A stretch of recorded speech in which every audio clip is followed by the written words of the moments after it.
Welcome to a new episode to the Energetics of Happy Relationships podcast with your host, Juliana Joy. And today I have Nicole Jensen, and we will be talking about the inner child healing work in the context of relationships, but also we will take a very interesting treat today and talk about how your role as a mom can help you access your inner child and heal through being a mom and interacting with your kids. Nicole is a physiotherapist, a coach. She teaches people how to tune into their authentic self, and she specializes in emotional awareness, nervous system regulation, health and fitness, and relationships and parenting. And what I'm most proud of, she's my client.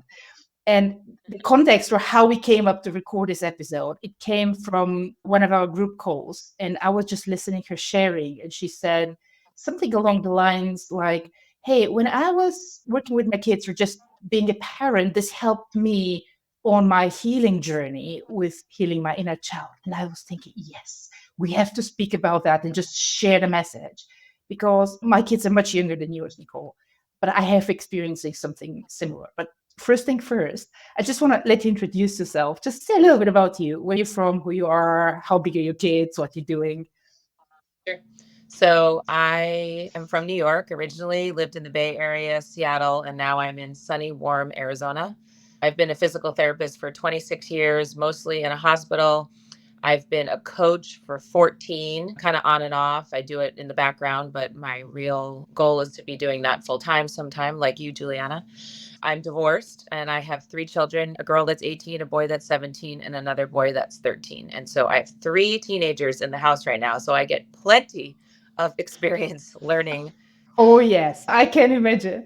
And I have such a deep respect for every woman that has more than two kids because with two, your left and your right hand is full. And when you have three, you're literally outnumbered. So I don't know how you do that. It's not just one more than two, it's like 100. There's always that's usually the same two, but there's always somebody that's having an issue. Yes.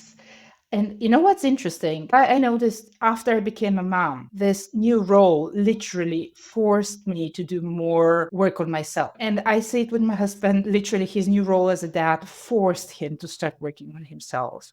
Just because, of course, we want to be good parents and everyone wants. And I'm just curious because your kids are they're teenagers, they're way older than mine. You say also you have been into coaching over the decade. Where it all started for you? Where did you start asking yourself the question that goes more than just a regular lifestyle? Yeah. So when you asked me that question earlier, I thought about it. 15 years ago, my ex husband was laid off and we were living in the Bay Area, which is very, very expensive. I always worked per diem, which is just a couple times a week. And he got laid off. It was a really rough time for him, for me. And I felt like I needed to figure out how to help the family in any way that I could. I had had a knee surgery, so I was out of work the same week that he got laid off. And so it was kind of the perfect storm. And unfortunately, this is what happens a lot of times is that life happens and it causes you to reflect on what's going on and what's not working. And so I started doing some personal development for the first time in my life. And I picked up Eckhart Tolle's book, The Power of Now. And that was my first time diving into this. So I did that and he got a job. And I kind of, the problem is in the beginning, when you start your personal development journey, you don't stay on it consistently. It's kind of like going to church.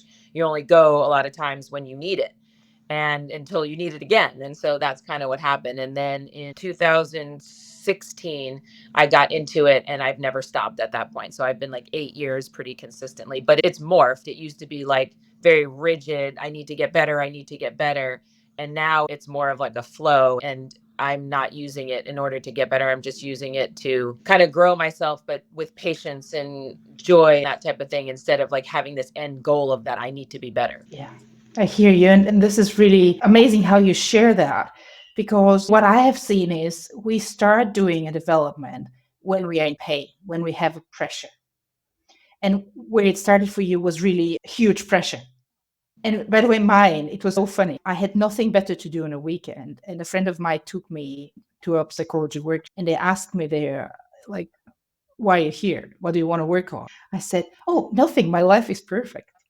My life is perfect. But in my mind, I was like, if only my boyfriend of 6 years would commit and I'm 30 and I want to have kids already. So I actually had something, but I was not on this level of taking action. I just went for fun. And then about half a year later, I just saw that he was hitting on a colleague of mine. I mean, he was not cheating, but he was hitting on her. And this was what gave me this kick to start doing some work. So it really makes sense. And also what you say here with the development journey, which you started going almost like a milestone. I want to have that milestone. I want to understand this. I want to learn that. You're doing those, which is in our context of what we work on is this masculine energy wanting to have a result. And there is a point where you understand, oh, actually, I'm just doing it for my soul, literally, for the journey is the result. So it's really, really cool. How old were your kids when that happened initially? 2009, so 4, 2, and then I had wanted to have a third child, and my ex-husband wasn't so sure about that. And word to everyone, make sure you have that conversation before you get married. You decide on a number. I mean, obviously it can change. I've heard lots of people say it changes, but we also, all of our children are also IVF babies. So they're, we had to pay a lot of money for each child. So it was very intentional to have a child for us. And after he got laid off, I thought, here we go. It's never going to happen. But then once he got a job and kind of got his feet back underneath him, then he agreed. I still remember that day he agreed to have that third child. And yeah, so they were 4, 2, and not born yet. So you were a young mom, basically, in the role of parenting. You were a pretty young mom when that started. And where in that journey did you hit on the topic of inner child healing? I'm just curious. It wasn't until when I got separated and divorced. I had heard the term, but I think I wasn't really willing to go there. So maybe I would say probably 3 to 4 years ago is when I started on that journey. And only recently, like within the last 2 years, have I really gotten into it. Okay. I just want to take a moment and give a very simple definition for everyone who listens about inner child healing. And the way I understand, and I'm not a therapist, as we grow in the earlier years, we have those strong emotional experiences that leave such a strong imprint on us that they start showing up and ruling the way we act as an adults later on. And this is just an experience or a part of us that was 1, 3, 5, 7 year old. And this is referred to in a child and healing that emotional imprint, because when you're 1 to 3 or 7 years, you're not able to comprehend a situation like an adult. I don't know. How does that sound to you? Yeah, it's true. And then the thing is like that programming, that pain points, all the things that we put on us, because essentially we don't really know because we're still in that. Our brain waves are very different from 0 to 7. And so we don't have that ability to discern whether this is good for us or not. So we just take on our parents, our caretakers, our coaches, our teachers, their beliefs. Like you always hear the story of, I remember being in second grade and my art teacher telling me I stunk at art, and I believed it. And nobody is not good at art. Everybody can make art, but you take on that and you don't question it. And then it becomes your narrative until you're older, until you realize, wait a second, like I can paint, I can draw, or it's usually deeper things than that. But you take on your parents' emotional things and you don't really realize that you have a choice. And then it comes out a lot of times in the intimate relationships or Oh, parenting. yeah. Yes, both. So we briefly outlined what is the inner child topic. And for me, the interesting thing is if in the last 2, 3 years, you kind of started getting really into that, your kids were teenagers, all three, more or less. How did you start noticing a connection between either your relationship with the kids or just the way the kids behaved with what you started learning about yourself as an inner child? Did you see a connection? Yeah, I really realized it. I'm going to say about probably 3 to 4 years ago. My two older ones, they wouldn't talk as much. And I was starting to notice this loneliness that was happening within me. So instead of them coming to me for things or just being home more, they were gone more with their friends or their activities. And I felt this loneliness that would creep up inside of me, almost like I was depending on my children for joy because my ex-husband worked a lot. He was gone the majority of the time. And so the kids, they filled my cup. And I started to notice that they're not doing that anymore. And I was like, what is going on? And so that's kind of when I started to notice that that was happening is I was looking to them for fulfillment emotionally, not necessarily regulate my emotions, but to find the joy and the happiness or a meaning, like a deeper meaning as to like my relationship with them. So that was a lot that I put on them at the time until I realized what was going on. Thank you for sharing. And as you share, I reflect and I understand that my mom has been through the exact same thing. Because from the position as a child, I can say when somebody starts projecting on you those expectations, which normally you're supposed to get from your partner or to heal if it's from the way your parents were supposed to heal that, when you start projecting it on the kids, it feels very heavy. And I grew up in those conditions. And I definitely can say this literally can damage your relationship with your mom. If you sense that as a child, especially the children that are more sensitive, then you feel it. And that's interesting because this is an invitation to start digging into whatever is going on. And noticing that is like 50% of the transformation. If you don't notice, you have no chance. But once you know, you kind of can take action and do something. Wow. Thanks for sharing.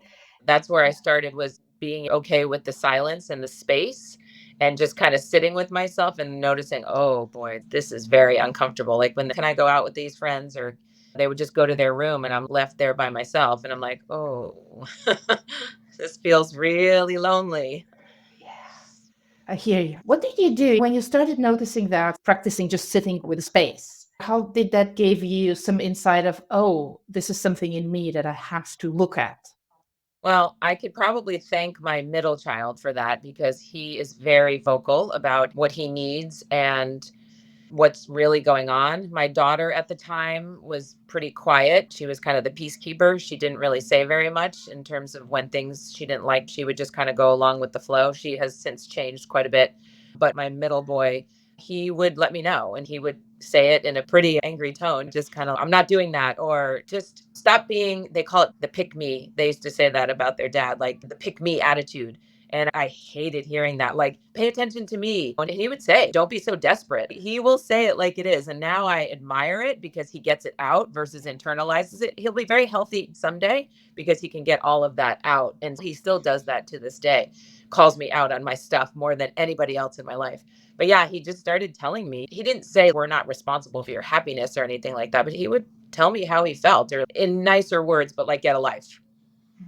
I can feel that when you have those conversations. And I just imagine if you have a teenager who starts literally calling you out, it's a do or die. If you either take the feedback and work on that, or you literally damage your relationship with your kids. Yeah, that's why a big reason why I left my marriage, be honest with you, is I could not be the mom that I wanted to be in that marriage, for my baggage, his baggage, what was going on with the children. And since I've been out, I can say, this is just my opinion, but my kids have never been better. All three of them are calmer, and it was the right thing to do for me. And obviously we're still digging ourselves out of it, but that was a lot of the reason why I left, is I could not be that parent in that marriage. Yes. This is why I think somehow you chose to work with me. It's into the community. I don't have a weak woman. Everyone is very different. The common ground is extreme power, because doing this is not easy. I mean, let's just be real. This is not easy. And you're not doing the path of least resistance. You're going against the resistance. But this is what it pays off massively in terms of a better life at the end of the day. And better relationship with kids. Oh my God, this is so important. This is what I pray literally every single day. Like, when they grow up, I want to have a good relationship with them. Right. And what happened with me is, as I became a mother with a little baby, and then soon after the second one, I started remembering. And before that, I would not remember that much from my childhood.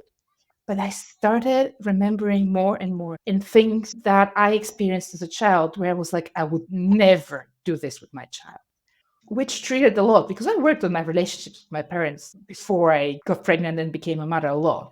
But then I had to literally reopen the whole chapter and start doing this inner child healing, basically my younger version of me, on a level that before I didn't have the awareness. So this is for me how just the presence of my kids started requiring me to look into that, putting it in front of my eyes. And the other very interesting thing in module 5, this is the Heal Your Inner Child method, which is purely energetic approach to that.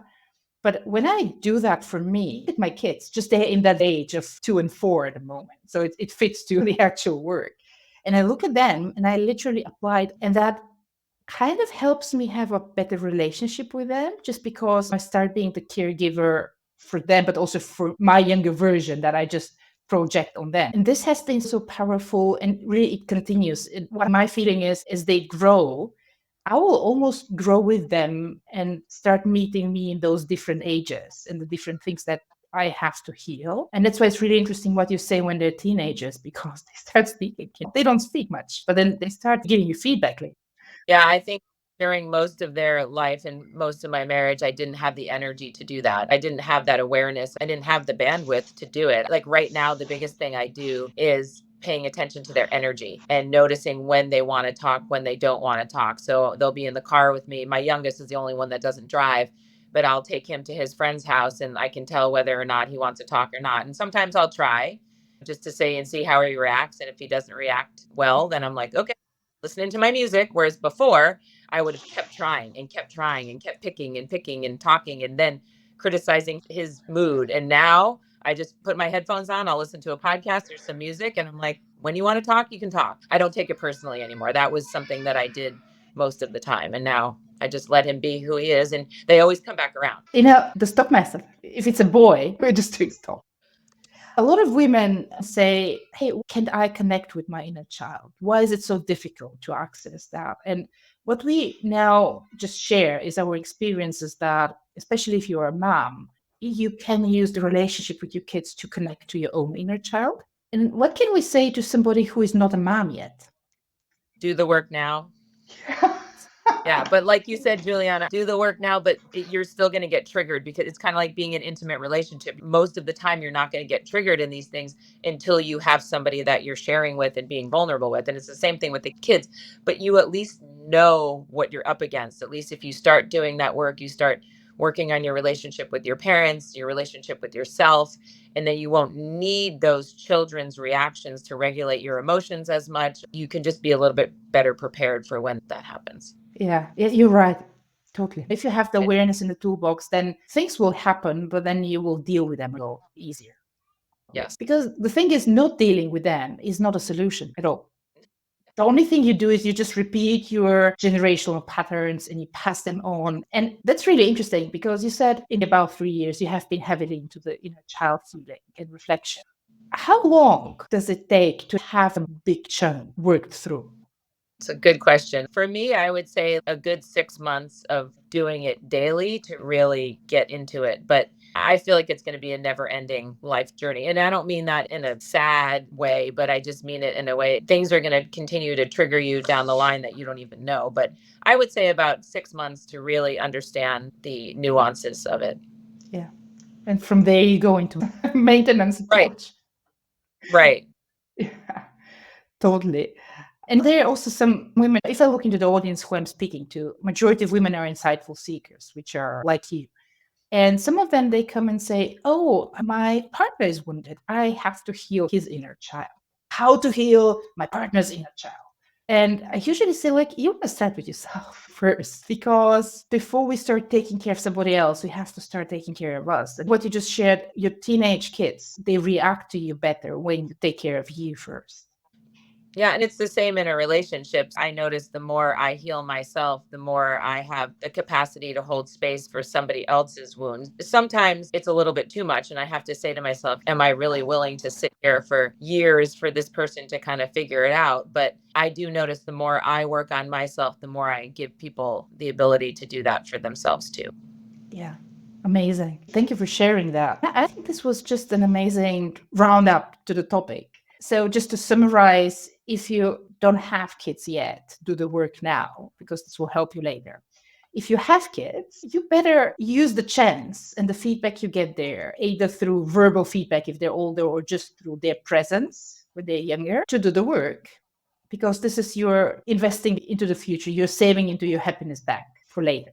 And I think for me, this is probably the major takeaway from just today's conversation of doing things consciously, doing them in advance, because a relationship with your kids is more important than a relationship with any partner. Let's be honest. Yep. Yeah, and one thing is it's never too late. Like that was something that I started to really feel sad about a couple years ago when I realized, oh my gosh, my kids are going to have so much because of our marriage and the divorce, but it is never too late. And I can say for 2 years now, I've been working on it with them and I see such a difference in them. And the hope is that they won't have as many inner child issues because I'm helping them and let them be themselves, empowering them to solve their own issues and things like that. But I was kind of beating myself up about, like, gosh, my daughter's 18, almost 19. She's 17 when I started doing this, or 16. I'm like, that poor girl went 16 years without my awareness of what was going on. But the 2 years almost has erased the 16. And you can really stay in tune with them. And that's how I started my podcast, was just noticing what was going on in myself so that I could bring that to the kids too. Let's mention your podcast because everyone who wants to listen more on that topic, they can find you on the Tune In Discovering Your Authentic Self podcast, right? Yes. That's been my healing journey with my baby. I started that right when I got separated, and I'd been wanting to do it for years. And the intuitive hits came in my yoga class, how to name it and all the things. It's been my healing journey for the last 2 years that I've been doing it. Yeah, we will put links to everyone who wants to tune into that. You can just click on the show notes. I have to say, I'm so proud to have women like you coming inside the lab and choosing me to work with you because you know so much already and you have been through so much and you have a lot of wisdom to share. Thanks. I think the key is the accountability. I have a lot of knowledge, but then implementing that knowledge in my body and then sharing it with the community and having the accountability is the key. So just having knowledge isn't going to get you anywhere, because you really have to understand it, you have to implement it, and you have to be in community with people for it, because otherwise you're just learning knowledge and it's not working within you. Oh, yeah, totally. I constantly have a coach that I go to. And actually, recently, not that long ago, I was able to access deeper level of worthiness through working with my kids, through giving my kids the love that I wanted to give myself as a 5-year-old. And it's amazing. This approach is amazing just to combine and use because being a mother is a lot of work. Yes. And this is one of the benefits you get, just that you have that little child or younger person in front of you where you can connect with yourself through them somehow. Practicing all day long, Yeah. all day. Oh my God, I'm getting afraid of the time when they will become teenagers, literally. It's different. It's just the emotional part is a little bit. I will never forget my now 17-year-old son. He was like a month having his license, and he's like, I'm going to go to the lake. And I'm like, the lake's like an hour and a half away on the freeway. He had barely driven on the freeway. I'm like, no, but he has a car. And like, how do I stop him from doing it? And when they're 3, it's like trying to keep their hands out off the stove or something like that. Now it's like major things. And so it's gives you a run for your money emotionally. I'll give you that much. It's that part's hard. You have to just trust. My big thing was I wanted them to be able to come to me with anything and not be scared of telling me of I accidentally hit the light pole or I lost my Chromebook or whatever it is. Instead of just hiding things from me, I wanted them to feel like they could come to me. Or if somebody was drinking, they couldn't get home, they couldn't drive home, and I wouldn't get angry with them. Thanks for sharing. Thanks for being here. It felt really great to have you, and we will see each other later.